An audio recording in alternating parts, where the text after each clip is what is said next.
This is the Marvel Masterworks vidcast, True Believers, where we cover all of the adventures in the Marvel Universe.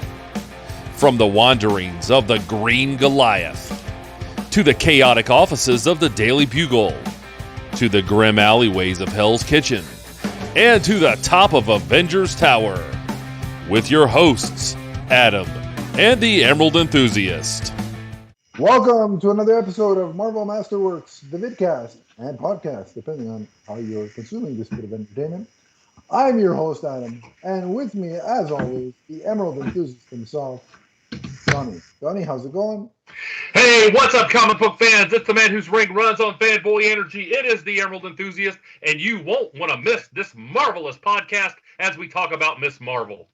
Indeed, we will be reviewing episodes 1 and 2 of the new Disney Plus live-action series, Miss Marvel.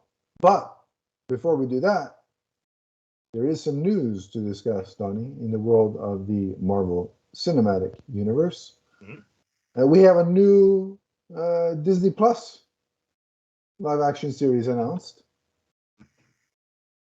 Mm-hmm. And that is that, let me pull up the particulars. Destin Daniel Cretton, who was the director of Shang-Chi and the Ten Rings and will direct the sequel, is producing a Wonder Man live-action series with Andrew Guest as the head writer.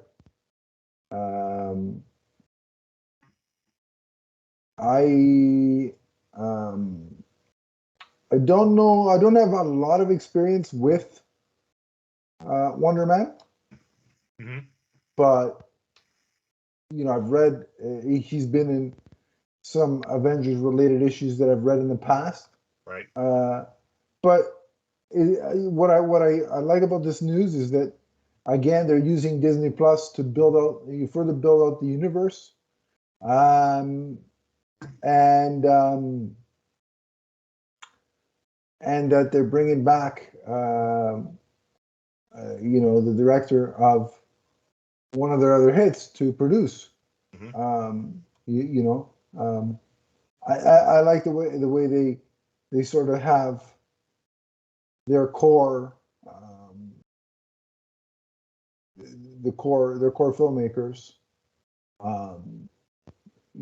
have their hands in in multiple Marvel projects and characters. So I like that aspect of it. Sure. Yeah.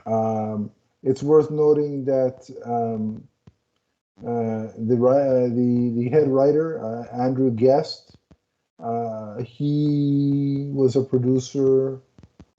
consulting producer on Hawkeye, and he also worked on shows like Brooklyn Nine-Nine, Community, and 30 Rock. Okay. And he also wrote on an episode of Succession. So clearly he has a lot of, he's got some comedy background in there. Mm-hmm. What do you know about Wonder Man? Is he more of a comedic character? Tell the listeners. Well, from what I know of Wonder Man, he's morally complex. He's been on both sides of the fence. He's a Superman type of character. He has his powers are more vast than Superman, but he's kind of on that level of power. Right. And so I expect him to be. Again, I haven't read about the series itself. I'm not sure which part of the history they'll be drawing from. There's not much information beside what I gave you, so yeah. So I don't know, whether he'll be a foil against the Avengers and the heroes.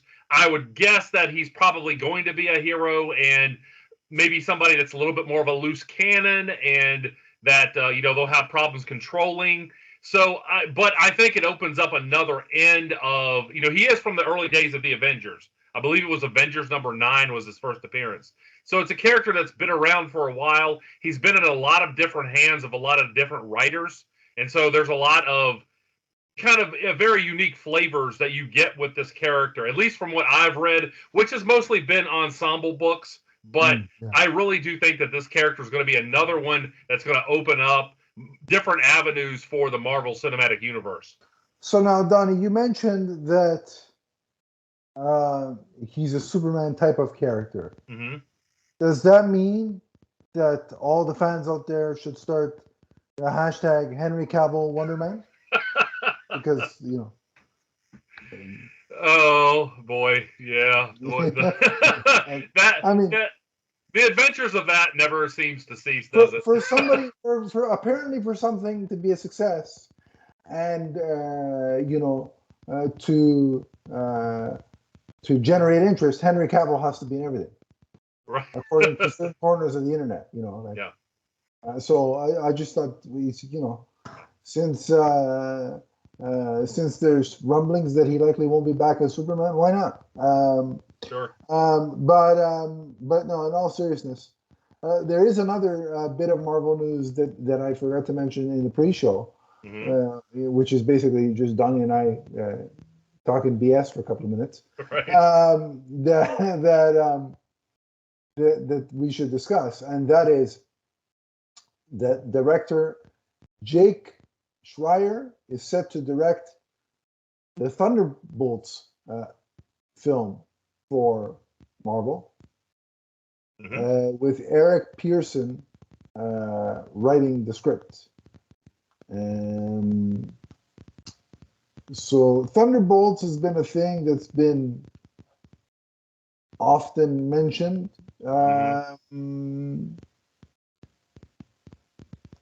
Over the last couple of years.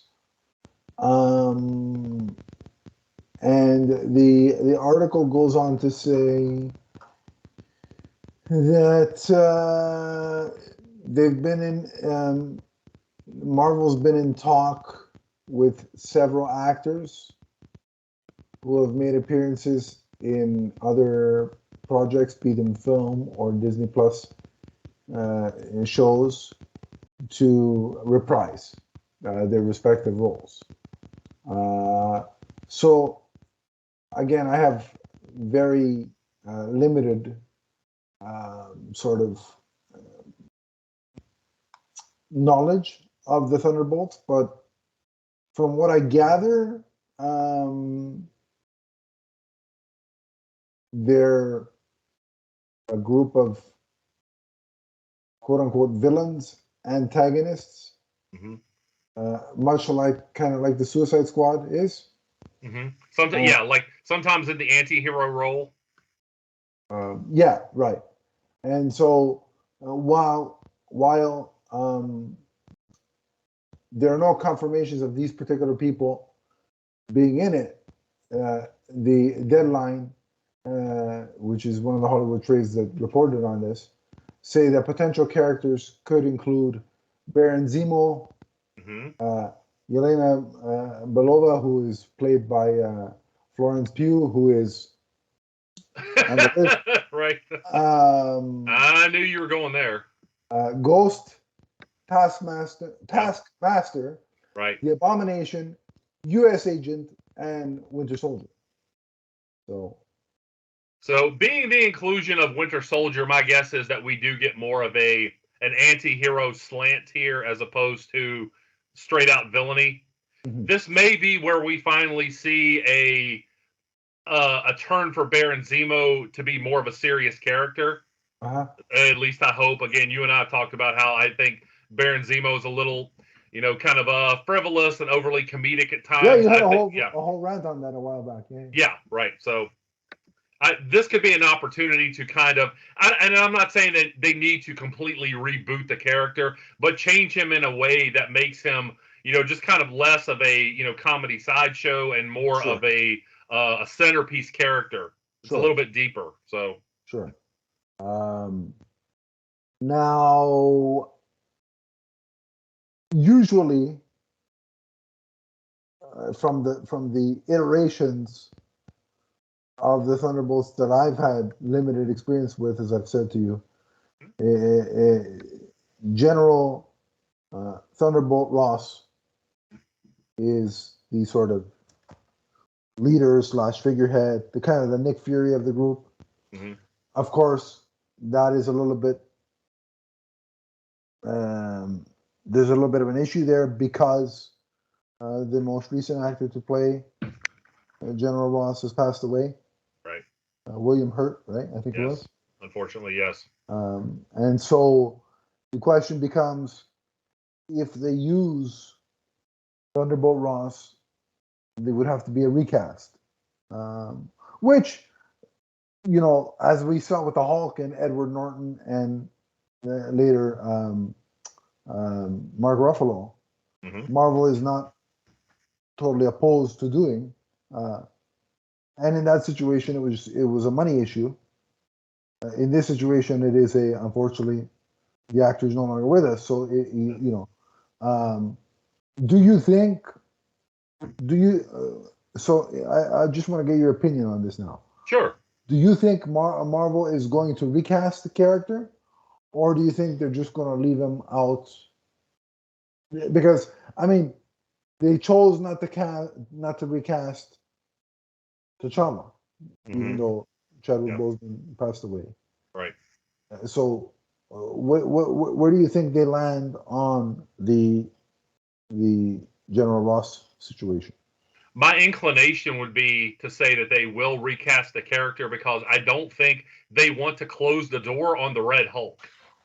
Yeah, that is a villain with, and eventually anti-hero, but that is a villain in a storyline that could be very advantageous for Marvel. So the idea that they would close the door on the Red Hulk, although there's always the chance that they make the Red Hulk somebody else, I don't really want to see that. My guess is that they recast Thunderbolt Ross and eventually do address the Red Hulk. Okay, all right. Yeah, I'm with you there. I just think that's too much of a great idea to not explore. And there have been other situations with other franchises that have required a character to be recast due to a passing. The Harry Potter franchise is a prime example with Dumbledore, right? Yes. The Dumbledore actor, and it worked out. It's unfortunate that they had to recast, but it ended up working out because the actor that took over did a fine job. So I'm in agreement with you on this, that I think a recast is probably what we're going to see here, as opposed to just leaving the character off the table. But we will have to wait and see how that develops, and when the casting process gets underway and gets announced to us, we will know for certain. But for now, we can only speculate. But we will keep you updated as we learn more on both the Wonder Man project and the Thunderbolts project. So stay tuned for those developments. But right here on the Multiverse Musings vidcast, make sure to like and subscribe. There it is. The shameless plug number one. And so what we're going to do now is we're going to take a quick break. And when we come back on the other side, we're going to have reviews for episode 1 and 2 of Miss Marvel. So don't go anywhere. Well, if you need to, take time with this pause and do your business. But then make sure to come back. We'll be right back. That's right. Don't go too far. I'm your host, Adam. And I'm the Emerald Enthusiast. And for all your multiverse viewing and listening needs, check out our shows. That includes Teenage Mutant Ninja Turtles, Ghostbusters, Masters of the Universe, the Marvel Universe, and the DC Comics universe, including the Emerald Echo podcast. All right here on YouTube and Podbean. From the first podcast and vidcast to the last. And we're back!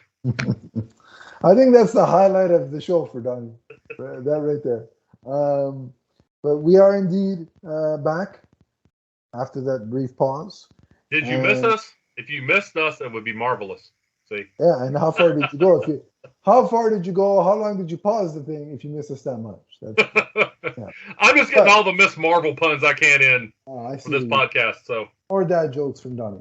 That's right. It's Father's Day weekend, so Yeah, as of this recording, it's Father's Day weekend. So I'm kind of like the version of Santa Claus in the Marvel universe where he has extra powers on Christmas Eve. Okay. I have extra dad joke energy on Father's Day weekend. I so. see. I see how that Yeah. makes sense. Makes sense. But let's dive right into the newest series from Marvel Studios and Disney Plus, Miss Marvel. So, Donnie, where should we start? We're going to start with episode number 1. That is Generation Y. Okay. Y being WHY, not Generation Y. Yeah. So we open with meeting Kamala Khan. She is a high schooler and a huge fangirl of heroes in the Marvel Universe, especially Carol Danvers, Captain Marvel. So we open up with her failing her driver's test and meeting with her school counselor, Gabe Wilson. We also meet her best friend, Bruno Corelli, and we see her working on a cosplay for AvengerCon despite the objections of her parents. So what were your initial impressions, Adam?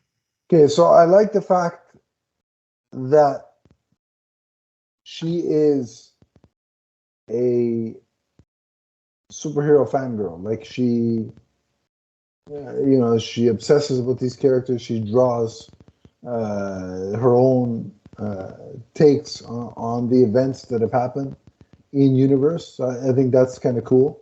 Yes. I think you and I, even though we're not teenage girls, can relate to that. The aspect of being a fan of these characters. That's a relatable aspect of it. What I really enjoyed was the fact that this very much they captured the authenticity and feel of being in high school. I think that was very much expertly depicted. I thought it felt, it didn't, it didn't feel, and probably because it isn't the case, but it didn't feel like somebody in their mid-20s playing high school. Right. It felt very natural and true. So yeah. I appreciated that aspect. I think Iman Vellani's like 20, 21, something like that. Right, but she's on the cusp where, like Tom Holland, where it's like, okay, right. I can believe that she's still in high school. She's actually only 19, so okay, there you go. She'll be 20 in September. She's still in the teen bracket, so they count. I'm correct. And I'm going to have a lot of positive things to say about her at the end here because I've listened to a lot of interviews in preparation for this podcast, and I think that fans that we really have someone who values this genre. So let's go back to the story. I'll say more about that at the end of the podcast. So sadly, unfortunately, I related to the failing of the driver's test the first time around. Mm-hmm. I didn't smash into somebody's parked car, right. But I did fail a couple of times before I finally got it. So I can 100% relate to that as well. In addition to being a fanboy and relating to that aspect of it, the failing the driver's test can absolutely relate to that too. Yeah. I actually failed my driver's test intentionally the first time because I really didn't want to drive. So okay. That's a different kind of podcast. It's like that time I wrote that fake essay. I told you about that story. No, go ahead.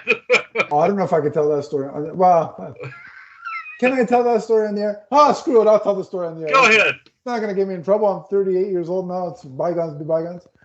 So, back in high school, in my last year of high school, I had this really attractive law teacher. Okay. So, being a teenager with out of control hormones, right, as it were, you come up with stupid scenarios in your head, and I thought, well, I didn't expect any high, CW drama like Dawson's Creek scenarios to happen. Yes. But I'm like, I need to get some extra time with this attractive teacher. Right. And how am I going to do that? So there came a portion of the school year where we had to write, an essay, and of course I'm not doing a Barry Horowitz and patting myself at the back, but I had the topic pretty well handled, right? Mm-hmm. So what I did in my infinite wisdom or stupidity, however you want to look at it, is I wasted a lot of time writing 2 essays. A correct one that I thought would get me a good mark, and one riddled with errors and mistakes that I could then later, oh look, I magically corrected it, and it's the one I had actually wrote properly. So I come up with this whole stupid story of I'm having trouble with this topic. I can't crack it. Is there any way I can meet with you? We could discuss it. And she's like, yeah, sure. This does sound like a story that would be on like the CW or yeah, something. No, it does. She's like, sure, come, whatever, Tuesday morning before class. I have office hours, for half an hour. Come early in the morning, and I'll look over what you have, and we'll talk about it. So I go early. I go to the cafeteria, get myself a coffee, a cookie, bring my essay, bring it to Don, and we just went through the erroneous essay. She's looking over, she's reading it, and she's like, you usually don't make these kind of mistakes. What's going on? I said, I don't know. It's just the topic. And the whole time I'm not paying attention to what she's saying. I'm just like, damn, she's attractive.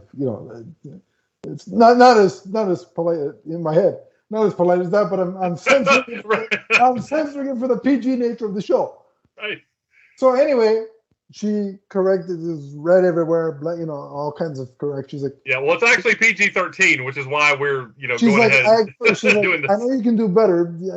I'm sure you'll fix it and you'll get it. I look forward to reading your proper thing. And sure enough, it was already on my computer waiting to be printed out. Most of the corrections she had suggested that I make were ones that I had already knew I was going to make. And so that was my story. I just wanted to spend more time with that teacher. And so, when Lex Luthor says in Superman the movie, I'm the greatest criminal mind of our time, I'm like, I don't think so. You surround yourself with idiots. I never did. And so that's my story, but that's side. Well, your story's better than my story. Just deciding that I didn't want to drive and making sure that I failed my first test. And by the way, when I went back like just a couple of weeks later, and I did it, pass with flying colors, I just didn't want to drive. So. And by the way, I might as well. That grade 12 law teacher was most certainly on the list. Right. Wouldn't it be ironic if she's actually listening to this podcast and Good Lord, I'm in trouble. Then I'm going to get a phone call. Okay. You, sir? Well, we took a wrong turn at Albuquerque, but here we go back. Okay. So I will say this. I liked the preparation of the costume for Avengers Con. That really helped you see just how much of a fangirl Kamala is. Yeah. And let me just say, and again, we'll get more into this, there are objections about the way they are handling her powers, and the fact that, there's a lot of older fans out there. They're like, not another teenage character. And I get that. But I think Miss Marvel has a very unique personality, and that's what I mainly wanted out of this show. Uh-huh. If they can bring out the kind of personality she has, I think she could be an entertaining character. And so far, that's what I'm seeing. Yeah. I like the preparation of the costume, too, because, she's constantly thinking about it, constantly trying to tweak it. Her and Bruno, what is his name? Bruno? What the hell is his name? Yeah, Bruno is her friend, yes. So they're constantly trying to tweak it. Yes. We will talk about Bruno here. That is very... very. I've always had, respect and admiration for cosplayers for all the work they do. But you really get a sense of, man, that's a lot of dedication, and it's like, holy, I have more respect for them. Mm-hmm. The more I see, and I've seen this show, and a couple of the cosplayers that I follow on Twitter. Man, I have respect for people that have that passion. Oh, yes. And that patience and dedication. Mm-hmm. I would not be a good cosplay creator because I don't have patience. Right. And there's a lot of, when we talked to Brooke Lee about how much time she put into, building the the props for her cosplay. By the way, this week, I don't know if you saw her American Dream I did. cosplay. Fantastic again, Brooke. Right. Brooke, you're wonderful. We want to have you back on the Yeah. show whenever you have time. And I sent her a message. I was like, why don't you cosplay the other American Dream? And she's like, I haven't heard of another American Dream. And I was like, well, let me key you in on I know what you're going with. Listen, no disrespect to Dusty Rhodes, but it would take a lot for Brooke to be able to pull that one off convincingly. But couldn't you just see her, in polka Brooke is in dots? far better shape than Dusty Rhodes. You can just see her in polka dots going, the view never changes, baby. The view never changes. Anyway. Donnie, if she never comes back on this show, it's not suggestion that did it. Anyway, once again, wrong turn at Albuquerque. Here we are back again. So, Kamala receives a package of items from her grandmother, one of which is a bangle, and that comes into play. That's very important in this itineration. I kept calling them bracelets. Well, I think bangle is a more specific word for it. Okay, all right. It's more of a cultural type of bracelet. Okay. Her mother, Muniba, and I think that's how she says her name. By the way, I want to apologize if I mispronounce anyone's name here. Muniba thinks that it's just junk. She's like, why are you wearing that? But obviously Kamala, she's very attached to it. She likes it a lot. So she is denied the opportunity to go to Avengers Con by Muniba and Yusuf. That's her father. But she still sneaks out and goes anyway. And by the way, I love the scene at Avengers Con. For people who like to go to Comic Cons, like Adam and myself, obviously that's where that was based on, Comic Cons, and it was just so much fun to see that atmosphere. I want a real Avengers Con. I want a real one, and I'd go to it. Okay, yeah. Like, I'd go. Yeah. Donnie, if they ever do one, and they do one in Toronto, you have to come up and we'll go. Oh, I would love that. But, this is where, yes, maybe Kamala is a young girl, was 15 or 16 on the show, and maybe we're far, removed culturally, but when she went in, the look on her face, I know I've had that look on my face before. Yeah, oh yeah. I mean, going to a Comic-Con is magic. So, listen, for all you people out there that are like, oh, I don't know, I can't relate to her. I'm like, there are certainly things about her that you can relate to.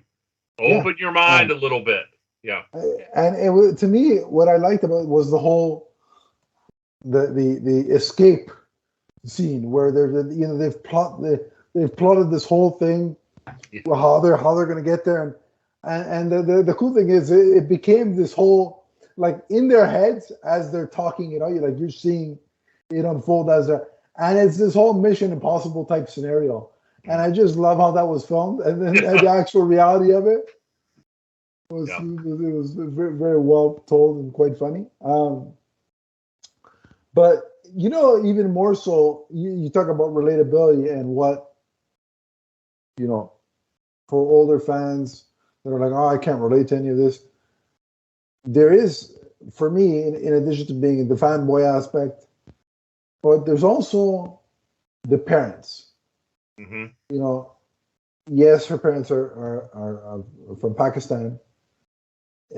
But if you have, like me, having Italian parents and having a sister, there are a lot of relatable aspects. Like the parents were the relatable aspect of it, because you're not going to the Avengers party or whatever the hell they'll put them, and the father's like, oh, and so, because whether it's Pakistani or Italian, that older generation, there are similarities there. So I was the parents had me howling. I could not stop laughing. Yeah. When she's like, okay, you can go, but your father has to come with you, and they have the bright idea of dressing up as Big Hulk and Little Hulk. She's like, there is no Little Hulk in the comic. Although there's Scar, So he's smaller than, he's not exactly little, but he's smaller than Hulk. So yeah. So the parents really cracked me up. I thought they were a riot, and I just, the way it's funny, the way fathers in certain aspects are so protective of their daughters. Of course. That I'm like, yeah, my dad. Listen, when my sister was with her, I think when she had her first boyfriend, I was smaller, so, and back then, they thought, oh, send the cute little kid out to, to secretively, unbeknownst to me, spy on your sister and the boy. So they sent me out. I'm gonna go see my sister and her friend at the time. Meanwhile, then when I came in, they're like, "What was going on with your sister?" I'm like, "I don't know, sitting outside on the porch. What's there to be going on?" So, but you can see, like, I could relate to that, the whole overprotective parents of the daughter, right? The whole thing, yeah. So that's relatable, yeah, and it was very funny. Yeah, I this show, there's a lot of humor, but it doesn't seem forced. Yeah. Yeah, I really like the angles at which they come at the humor. Yeah. Anyway, back to the narrative here. So at Avengers Con, Kamala puts on the bracelet, which inadvertently causes things to fall around her, like the props that are there, including like a giant head. And with the bangle on, her powers activate, and she's able to save a classmate named Zoe Zimmer. Yeah. And later on, after she goes back home, we see that in a mid-credit scene, the Department of Damage Control sees the video of this online. Mm-hmm. And they head to New Jersey to find her and detain her. I thought the rescue was very cool because it was so chaotic and almost accidental. Mm-hmm. But it makes sense because she has no idea at this point how to handle these powers. Right. It's just instinct of it's instinct. Let me reach out my hand, and then she has the extension of the bangle causes, right? Or what we think is the bangle causing the situation. Well, I mean, they're seemingly leaving the door open too. That it's something that the bangle. I believe they even say that Bruno in episode 2 says something about it kind of activating something within her. I don't think they've closed the door on her being an Inhuman yet. Kind of like willpower, almost. Sure. Kind of like. Go ahead, come on, Donnie. Kind of like Green Lantern, which, by the way, if you want to know more about Green Lantern, you can catch us on the Emerald Echo podcast, available right here on YouTube as well as Podbean. That's the Emerald Echo podcast with Adam and myself right here on YouTube. And I'm drinking because that's what we have to do every time. Thanks for the setup, Donnie. And it's funny, it took 31 minutes into this podcast for you, or vidcast, for you to mention Vienna. That is a record high. I just want to point that out. Yeah. Well, let me say this. I know that a lot of people, her powers are not the same as they are in the comics. Yeah.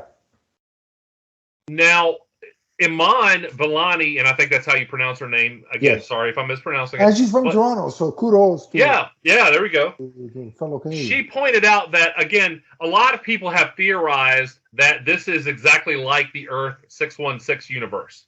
It is not, obviously. There are some changes. And she pointed out that this is Earth 199999. Okay? How does she know that? Did they say that? Have they ever said that? Well, no, the MCU has, the MCU has its own continuity. Right, but the number, how did she come with that number? Now, I believe that Marvel Studios at some point has called it that. Okay, all right, okay. Because, obviously, you have different eras coming together. Yeah. Operating within a small timeline. Yeah. So, obviously, when Captain America was, first introduced into the Avengers, only 20 years had passed, not 70. Yeah. Okay. So, obviously, there are going to be changes that happen here. Sure. And, both events and characters. So she pointed that out, that this is not exactly like 616. However, the first manifestation of her power, even though it was surrounded by hard light, it was the giant hand that we've come so accustomed to seeing in the comics. Yeah. So it's not a complete departure so far. And I like the mystery surrounding it all. Like, what are those what's the nature? What's the true nature of the Bengal? Its origin, like what the grandmother. It was with the grandmother's things. So what is that? At the end of the episode, you're thinking all these things. What's the true nature of these Bengals? How does it connect to her family? There's so many questions, and I like that going into episode 2. It made me really eager to see episode 2. And I just want to point out that the guy that was in the end credit scene, that was part of the Department of what is it? Department of Damage Control. Yes, that's Is he Agents not- Cleary he- and Deaver. Isn't he the same guy that was in Spider-Man No Way Home? I would have to go back and look. You may be right about that. Because it looks like him anyway. Yeah. But yeah, is there anything else you want to say about episode 1, or should we rate it? No, I really like the way that this is coming along. There are some things that I had more of a problem with episode 2, but this was kind of establishing Kamala in the first episode and getting to know her, and I think they did a really good job of doing that. Yeah. And so, okay, what would your rating be? Are we doing letter grades again, or Yes, number? sir. I'm going to give it an A-. They could have shown a little bit more as far as I think the powers, just a little bit more of what that meant. But again, this was all like set up for what's coming in the rest of the series. So Yeah. I don't have a problem. I just thought that we could have seen just a little bit more at that point. So I'll give it an A. I was really surprised by this show in terms of how much I absolutely love it. I am enthralled by it. I'm just having a good time watching it every week so far. It's a surprise hit for me because I was expecting I'll probably enjoy it, but in the back of my head, I'm thinking this is more geared to the younger audience, so I may not like it as much as some of the other stuff that they've done. So I had fully prepared myself for that. But I'm loving this, man. I got to tell you. And that's a great point. We have to take that into account, and a lot of people don't do that. They're like, Yeah. I want to see X, and if I get anything of Y, then I'm going to complain about it. Yeah. Both critics and fans alike. And You may not be the target group for every single story, and that's okay. Yeah. And the cool thing for me is that this episode, the pilot episode, was directed by the showrunners, and I can't pronounce their names. I'm not even going to attempt, but they are also the directors of Batgirl. Yeah. And based on their handling of this, Batgirl is in fantastic hands. Yeah. I'll tell you that right now. Yeah. So I can't. If I wasn't excited, if I wasn't already super excited for Batgirl before, I'm anticipating it even more now after seeing this premiere episode. One of the things I saw online, and I'll say about that, I agree with this too. A lot of people compared the use of color and the way that the city is built around Kamala. A lot of people said that reminds them of like a live action Spider-Verse. The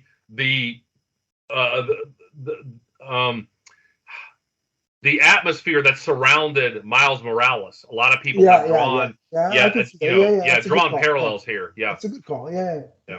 Definitely see it. So I'm an A. Donnie's an A- in terms of episode 1, and so let's get right into episode 2. Okay, episode 2 entitled "Crushed." So it opens up with not the wrestler crush, but not the wrestler crush. No, crushed. So Kamala, and again, it has a double meaning here. Anyway, we see right away that Bruno and Kamala are training to use her powers. So not only is she trying to control the manifestation of the energy, she's also trying to get herself in shape. Because she even says, I wish I would have exercised more. Yeah. No, I really like the training montage. I always like it, Donnie, especially when we're dealing with a brand new hero that has just gotten or experiencing their powers. Yeah. I always enjoy the training montage, and that you know, it's not, oh look, I have these powers, and now I'm an expert. You know, No, that's everybody on Arrow knew how. Like one day with Stephen Amell, and hey, I'm an archer extraordinaire, baby. Watch this. You know, that bugged me. So yeah. I like when you see some stumbles, some learning, exploration of the park. Well, we certainly got that here, didn't we? And I enjoyed that a lot. It reminded me of it reminded me of that montage in Shazam. Good point. Yeah. So we see Kamala and Bruno and a character named Nakia attend a party for that was organized by Zoe Zimmer, where they meet a very important character to the Miss Marvel mythos, and that is Kamran. And two things that stuck out to me that I really thought were hilarious in this. Number one, during the training montage, when Kamala is seemingly ready to fall, and she says, "Let me go," and she's only like 2 feet above the ground, which that was great. And also, when she meets Kamran, she is, well, kind of like what you were talking about earlier, maybe with, you know, the teacher or whatever. When she sees Kamran, she's like, wow. Yeah, that was me basically. Very smitten by Kamran. So, I liked that. And again, you and I have talked about, I've read and watched so many, coming of age stories in high school in the past that, yes, I'm a hard sell on this type of story, but they gave me enough humor and they gave me enough development with her powers for me to still be interested here. I agree. Yeah. I thought it was hilarious how, like all the imagery popping in her head as she's meeting him for the first time. Yeah. Again, that very kind of Spider-Verse like. Poor Bruno. All I said was, because Bruno, as we see throughout the beginning of the episode, you could tell he's kind of taken with Kamala. He likes her. Oh yes, yeah.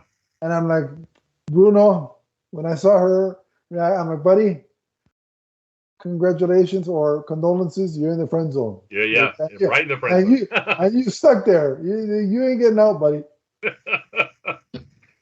And speaking of Bruno, we see early on he starts to become very frustrated because Kamala starts spending time with Kamran instead of training. Yeah. Which is understandable, but I think it's more out of jealousy that she's gravitating towards him, and not like Bruno would like that to be him. Yeah. It's less about her practicing her powers and more about, well, I wanted you to be my girlfriend kind of thing, and so that's really what his beef is, I think. That's really what the issue is for him. But yeah, he passes it off as, you should be training more, Right. Yeah, exactly. But we know that there's more to it than that. Yeah.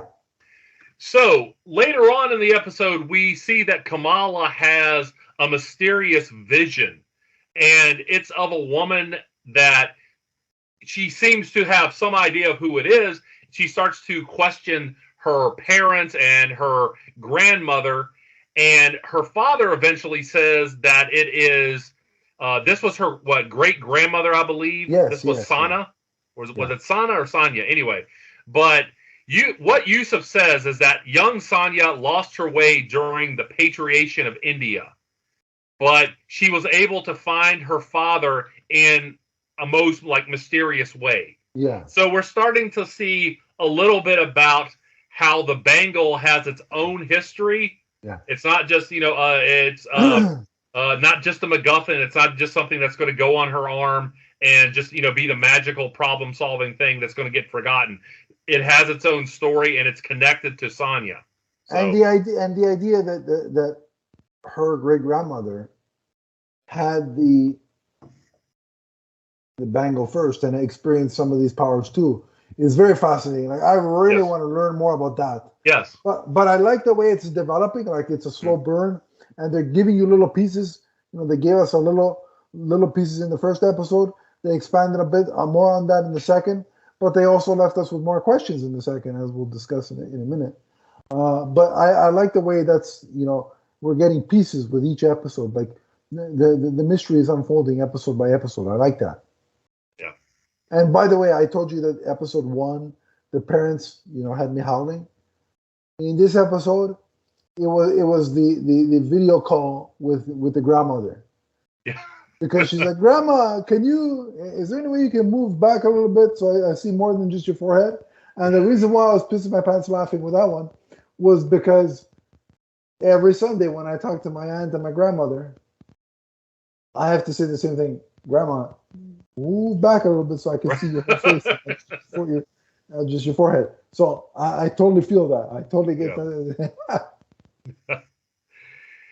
So we see that Clary and Deaver, they are in the tri-state area questioning people in the South Asian communities about what happened at AvengerCon. Right. So we also see at about the same time the celebration of Eid Mubarak, which is a Muslim celebration. By the way, I really liked that we got glimpses inside of the mosque. Yeah. And the kind of cultural flavor that comes along with Kamala Khan. Yeah. We've never seen this type of character addressed in the MCU yet. And as you and I talk a lot, there is nothing wrong with representation. No, it's very important. That is very important. That's going to bring more people into the MCU. I think it's a wonderful thing. So it's also representative of the, when you, again, for people that actually walk outside and leave and leave the Twitter space for about 5 minutes. Yeah. I got news for you. There are Muslims in the world. Yeah. People different than you, believe it or not. Different religions. Right. It's a thing. Different sexual orientations and colors. And it's okay. Yeah. Just relax. Smell some roses. You'll be fine. So the big kind of climax to this episode is that there's a young boy during this celebration. There's a young boy that slips from a balcony. Yeah, being an idiot taking selfies on the roof, as kids are stupidly doing. Well, I don't know if they're taking selfies on the roof, but how often do you see, Right, yeah, and it's not always kids. And it's somebody hanging over a canyon. Oh, here's me. I'm taking a selfie, and I'm like, okay. I've seen them at hockey when back before the world went nuts, and I could actually feel safe going to a hockey game. I'm trying to watch the game, and there's two girls making duck face. Oh, I gotta take a picture. and it's like, listen, both of you, both very attractive, but I'm trying to watch the game. That's right. See your butts down. That's right. So sit down. So Kamala initially saves the boy, and there's all this adulation, but then all of a sudden she's confronted again by the vision of the woman, which throws her off, and then the boy falls. Yeah. And then the boy falls, and we see that she certainly doesn't have control of her powers yet. And I like that a lot, not because the boy got hurt. Although, listen, you being a dumbass taking selfies on the thing. I'm not saying you deserve it, but hey, you kind of do. Anyway, but I like what I like about it is, again, she doesn't have a mastery of her abilities yet. Right. Yeah. And she's gotten better from the first time, but there are still hiccups and failures to be had. And the interesting part about this is that, her first rescue was at the convention, but the stakes were raised in her second rescue. Yes. So and I like that because she has to adapt to the situation. I'm like, look, you've taken on this persona now, and this magical bangle. Bangle, yeah. And if you're going to use it to be, a superhero like your idol, then what I think this is showing is that it's not all, happy. Look at me, I'm in the spotlight. I'm a superhero. Right. There's consequences if you make a mistake. Mm-hmm. It's kind of like, with great power, there must also come great responsibility. Yeah, and it's kind of like, it's what Mark Millar tried to do with Kick-Ass. Remember Kick-Ass? Mm-hmm. Well, PG-13 instead of R-rated. Right. Well, you know what it reminded me of? There was a certain character back about, 27 years ago, running around with a ring, just having a good time until his girlfriend got stuffed in a refrigerator. So then he learned that, there's a lot of responsibility here. So, and if you want to learn more about that character, you can do so on the Emerald Echo podcast, available right here on YouTube. Anyway. There you go. Yeah. Yeah. So at the end of this episode, Kamala is chased by the DODC agents led by Agent Deaver, but she is saved by Kamran, who introduces her to his mother. And that's how the episode ends, with us, wanting to say, hey, who is Kamran's mother? What role does she play in this? We're not getting the answer yet. I'm assuming that's going to be for episode 3. See, I'm glad you cleared that up for me, because when he says, now you're going to get to meet my mother, and she turns around and sees her in the car, I thought that she was having another vision of her grandmother or her great grandmother. So I was a little confused there, but you cleared that up for me. So okay, well, I'm glad I could. There you go. Yeah, a good twist at the end. I don't know if you know how the mother comes into play, because you have a little bit more familiarity with the comic than I do. So, but if you do, don't spoil it for me. I want to find out on the show. Oh, of course not. We're not going to try to spoil things. And again, just because I know, just don't spoil it for me. Yeah. But no, just because again, we're talking about the differences between the comic universe and the cinematic universe. Just because I know characters from the comics doesn't mean that they're going to play out the same way here. So yeah. So anything else you want to mention about this episode? No, again, I really like the visuals, what we're getting here. And again, I like the flavor of, seeing Kamala as, a young Muslim woman, and the fact that they are using that, they're infusing all of these elements into this character. She's not just a one-note character. Absolutely not. Yeah. So what would you give it letter grade wise? I'm going to give this one an A. Yeah. All right. Cool. I will say the reason it's not an A+ is, again, I thought at this point maybe they could have shown a little bit more. Well, I guess it's the same criticism I had of the first episode. A little bit more than just like the hard light coming out of her and her like placing the hard light things. Like, she never like really stopped to think about, hey, my entire arm grew.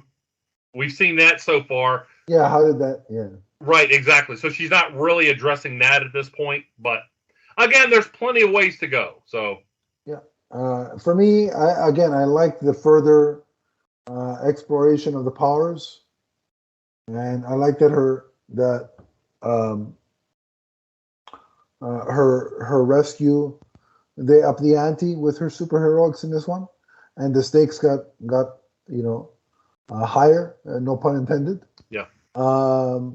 I liked the cultural, the exploration in the Muslim culture, and the depiction of that. And, even the two young girls talking about, I should run for, what was it, the president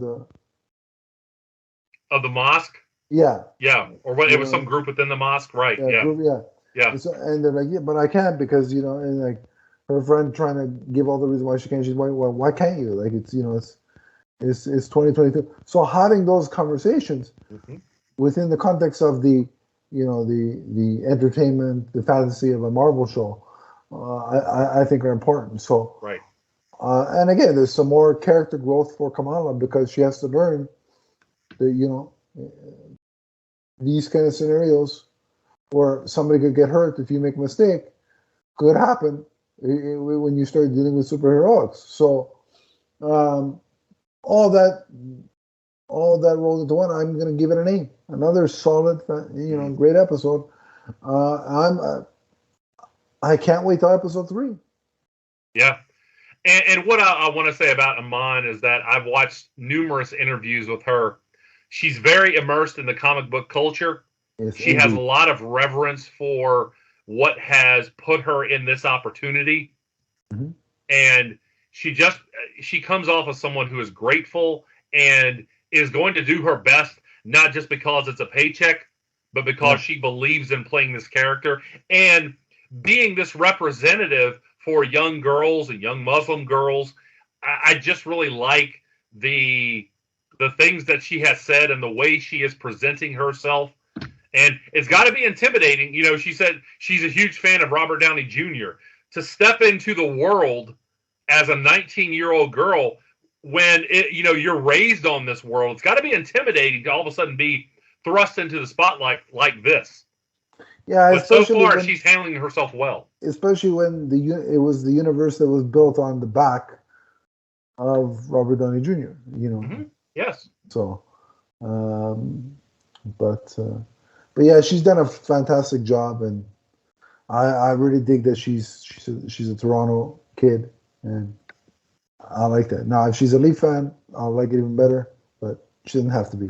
We'll have to investigate that. It's not a requirement, but if she says she's a Montreal fan, I may start campaigning for her to be fired. No, I'm kidding. But no, it's all good. I'm enjoying this. It's a fresh. You know what I'll say before we close is that it's a fresh, more personal, intimate story as opposed to the wild and insane and fantastical multiverse stuff that we saw with Spider-Man No Way Home, and I have yet to see. And I think this is a good change of pace after how dark Moon Knight was at times. Yeah, but it's like you need. I think don't get me wrong, love multiverse stories. I can't wait to watch Doctor Strange too. Mm-hmm. But the fact that this is coming after two multiverse related stories, it's a nice sort of let's take it down a notch, let's relax, let's explore a more personal story before we wrap it, because I'm sure the multiverse is going to come back. Right. So before that happens, let's kind of slow things down, take a breath, let's reassess where we are in the universe, and provide an entry point for new fans. I think this, for younger girls or younger boys too. Yeah, this is a good entry point. Absolutely. So good stuff so far. 2 for 2 in terms of quality with this show. So hopefully that it will continue, and I'm looking forward to episode 3, as I said before. But before episode 3, you can always talk with Donnie or myself on social media about Miss Marvel, about Moon Knight, Spider-Man, Doctor Strange, whatever you want to talk about, Marvel related or DC related, or Green Lantern related, or Ninja Turtles related, or Masters of the Universe, the whole shebang. Whatever we cover, if you want to talk about it, you can with us on social media. So Donnie, where do they track you down? You can find me on Twitter or TikTok as the Emerald Enthusiast. Let's talk comics. Let's talk collectibles. Let's talk Miss Marvel. Let's talk Green Lantern. And if you want to talk to me on social media, it's at Adam_LeafsFan. We also have a Twitter handle for the podcast/vidcast network at MMNPDC. We also have a Facebook group. If Facebook is more your thing, the description is in the description somewhere below. Click that, I'll add you, and we can continue the conversation there if you so choose. But until next time, remember that Miss Marvel is forever. From the first time her parents object to her going to Avengers Con to the last. So long, everybody. So long, everyone.